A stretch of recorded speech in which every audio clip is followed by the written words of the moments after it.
Good morning. Welcome to the Good Life Meditation for today. We're just passing Green River. Hey, that's where I get my Starbucks in the afternoon. This is turning into a real routine. So this is my daily reminder of objectives and principles. And I do this to ready myself for the coming day and to challenge and keep my my philosophy clean and sharp, so to speak. I have 6 objectives and 20 principles, and less time than usual to do it in. I have exactly 20 minutes. Let's see, and usually this takes me 30 to 40 minutes. So let's see if I can do it in half the time. I have to move fast. First objective is to be always ready to die. Am I ready to die right now?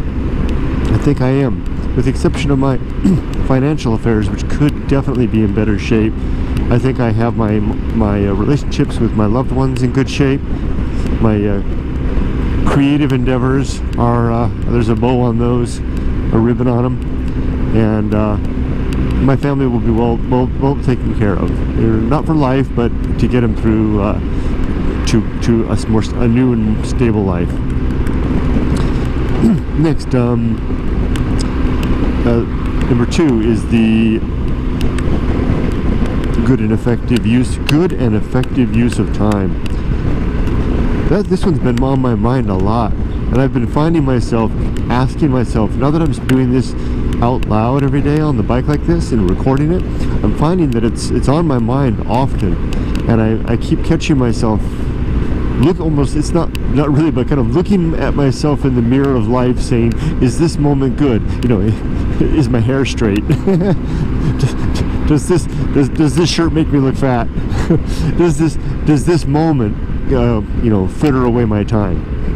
And this has really been helpful in getting better control on that. I'm really pleased with the way I used my time yesterday in particular.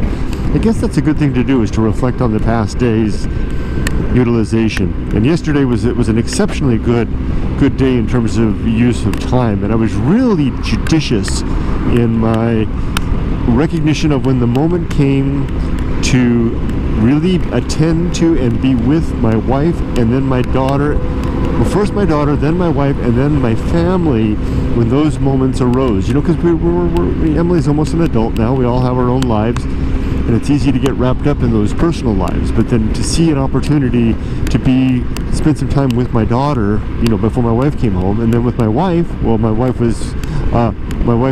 and I were getting just hanging around in the evening after she got home. She was just kind of resting before dinner, and then as a family during dinner. It was good, really good use of time. Got to remember to do that more.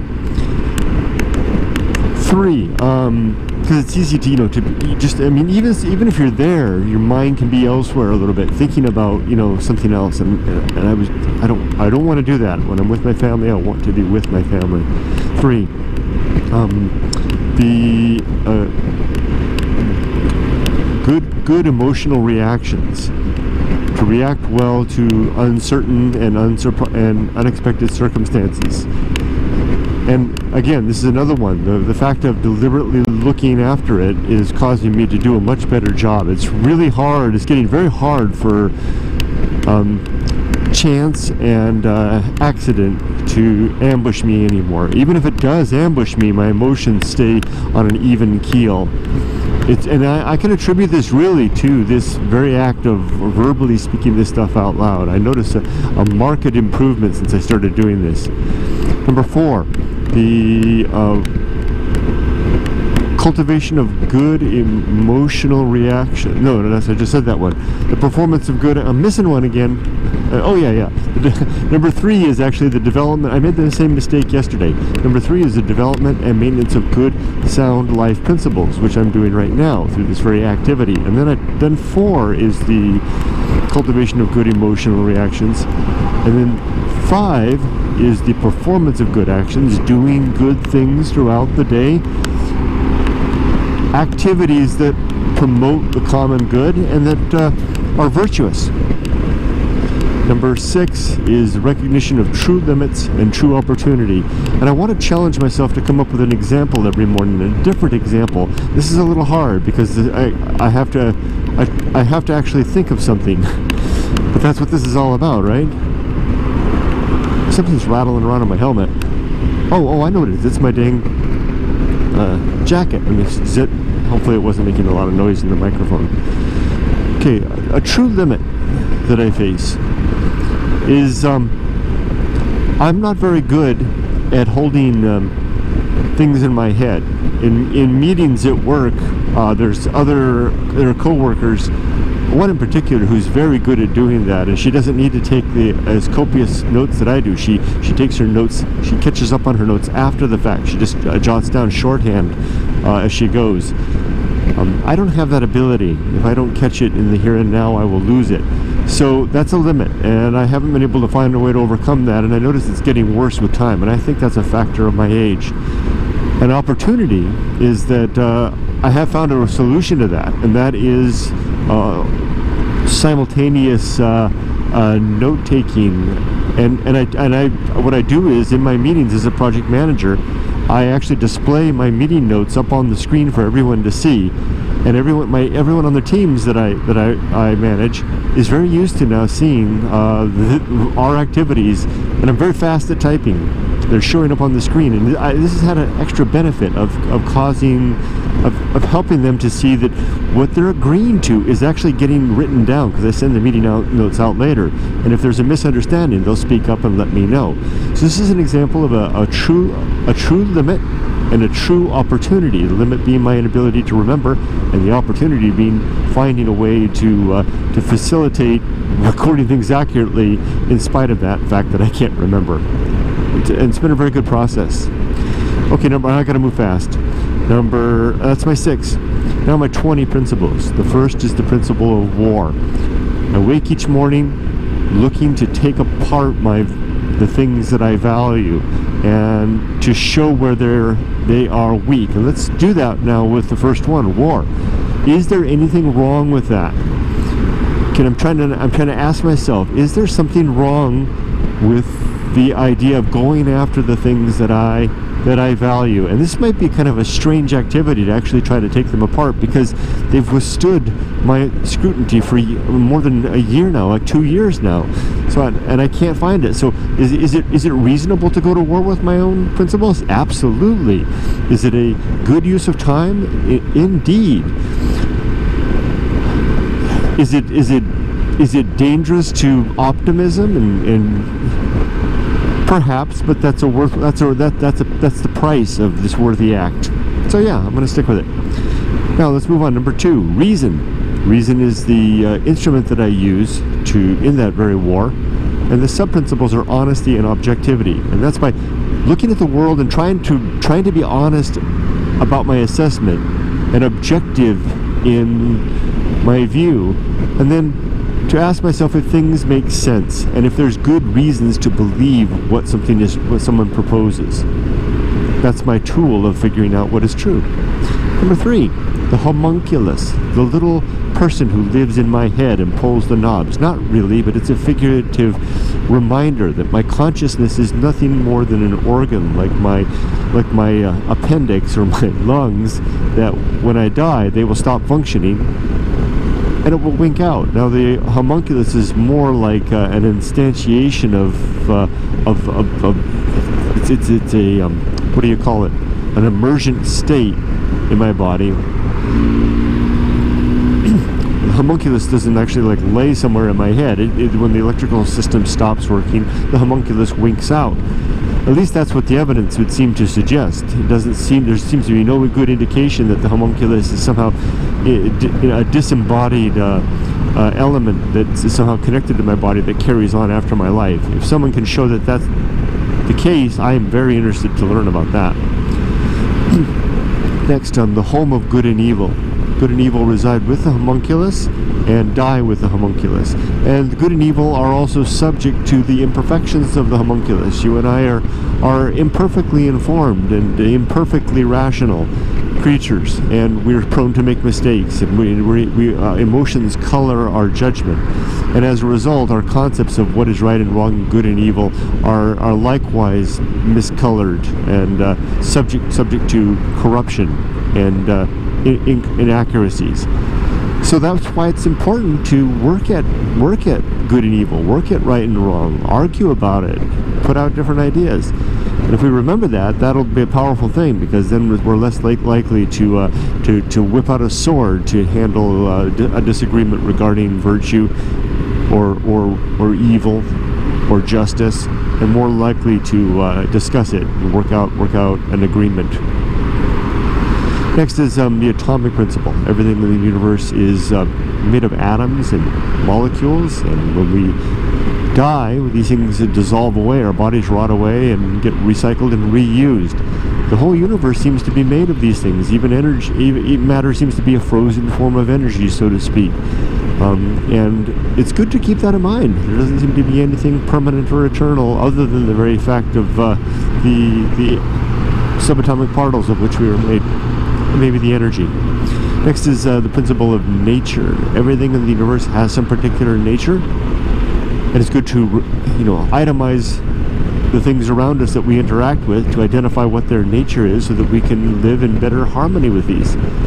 It's the nature of night to have limited perception for eyes like ours, and so as a result, I need to make sure that I am more attentive when I'm riding at night, and that I do not use my sun visor, silly idea, and that I also keep wary for animals that may come out at night when I'm riding my bike. Animals that may come out, like deer and raccoon, that might not be seen during the day necessarily.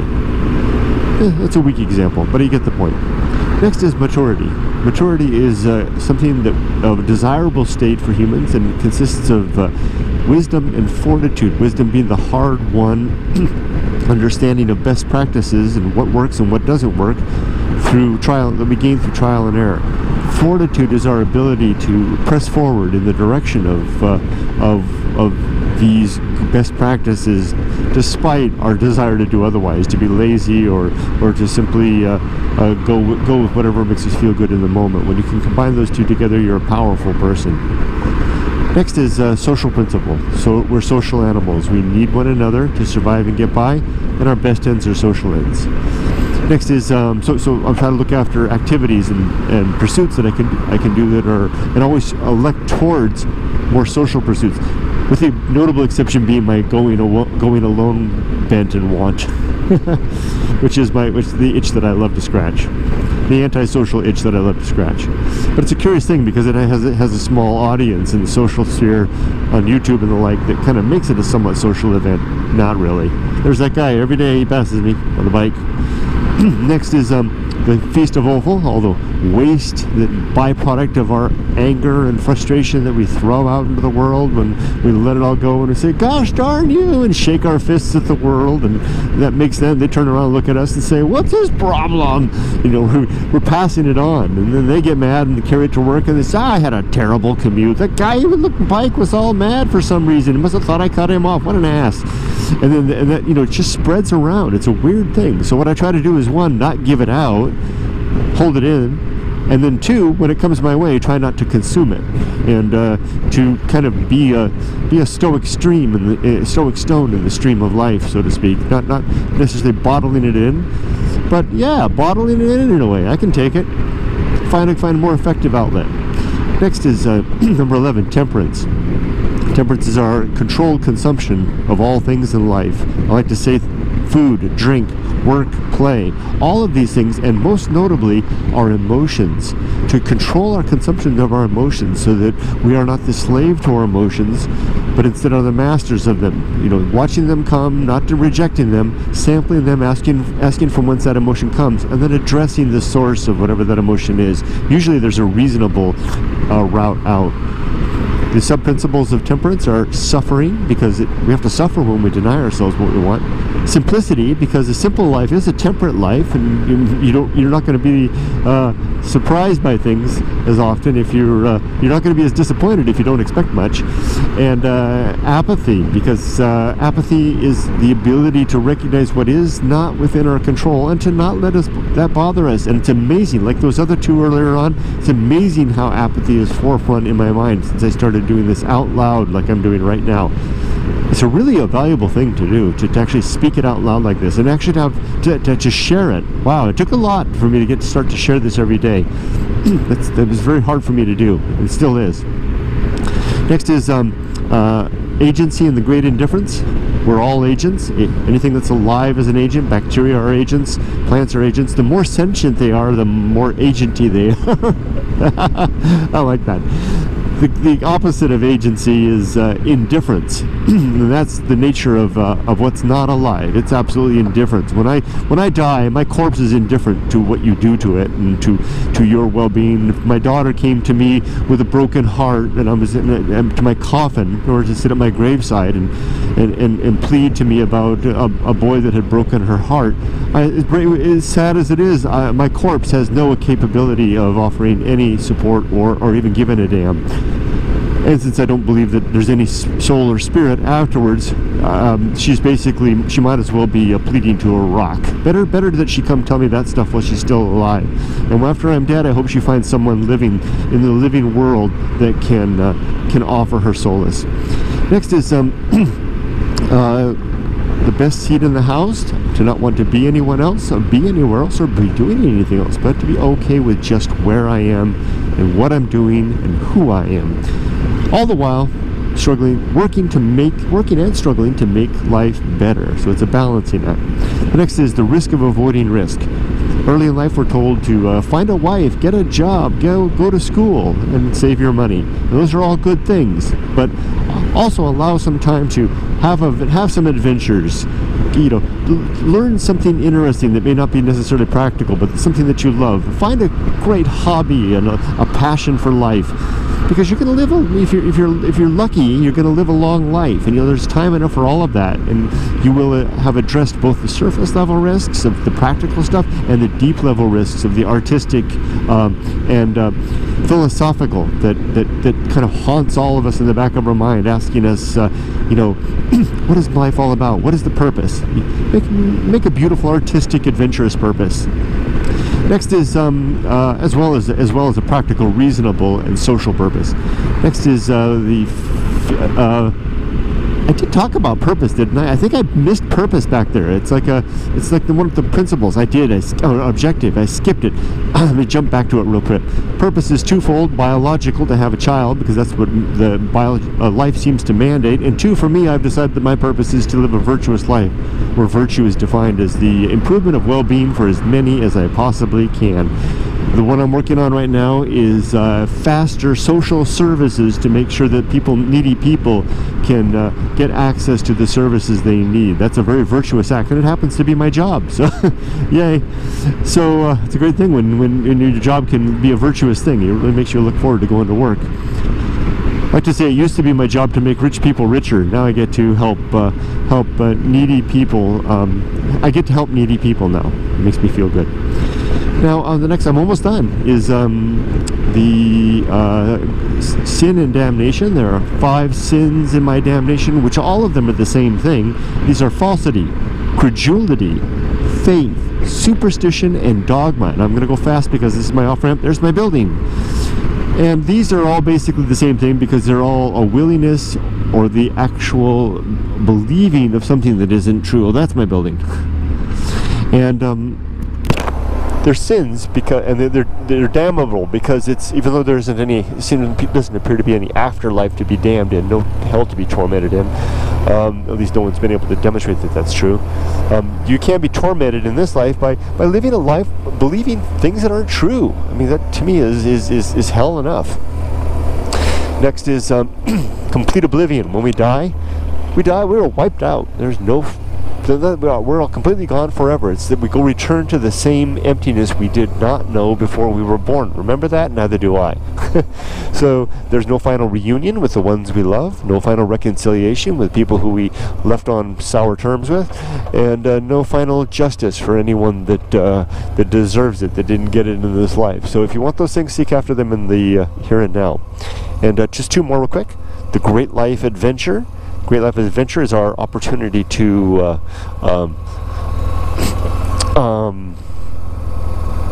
have experiences and develop ourselves in such a way that we can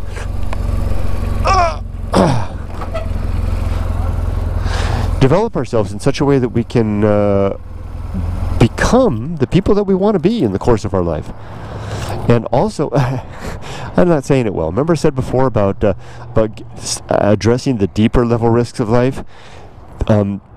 Giving yourself a great life adventure, one or more, is a great way to do that. Preferably in your youth. And what I like to say is, as in your 20s, give yourself the whole decade of your 20s. Go as far as you can with education. Go out and have adventures. See the world if you want to. Whatever form of selfish indulgence may interest you, because it will appear selfish to some. Give yourself that chance. We live long enough to do that. I really recommend going as far as you can with education. That's an investment that will really pay off. So maybe from, after high school, if you're so willing, go get your degree. Maybe get a master's degree, get a PhD, and then stick out that thumb and start hitchhiking the world. And what you'll end up being is a highly educated, experienced person with fascinating stories to tell. And I like to say you'll become the most fascinating person at the cocktail party. And then I'm almost done. Next one is the season of philosophy. That's a time of life to record when the words come, when you basically in turn have something to share, such as what I'm trying to do right now. When those words come, write them down, because my experience has been that they don't last. They get one shot at that. And then the last one is arena and utility. Life is an arena for the execution of and development of our objectives and principles, and which in turn are our utilities, our tools in the living of a good life. And that's it. There's my little recipe for a good life. And with that, I gotta go. I've got day 2 of training. My course is I love the title, The Elicitation, Writing, and Sharing of Effective Product Requirements. And it's a great class. Can't wait. Second day. Hard. Oh my gosh. Hard. Old brain. Take care, everybody. Have a good life. Bye-bye.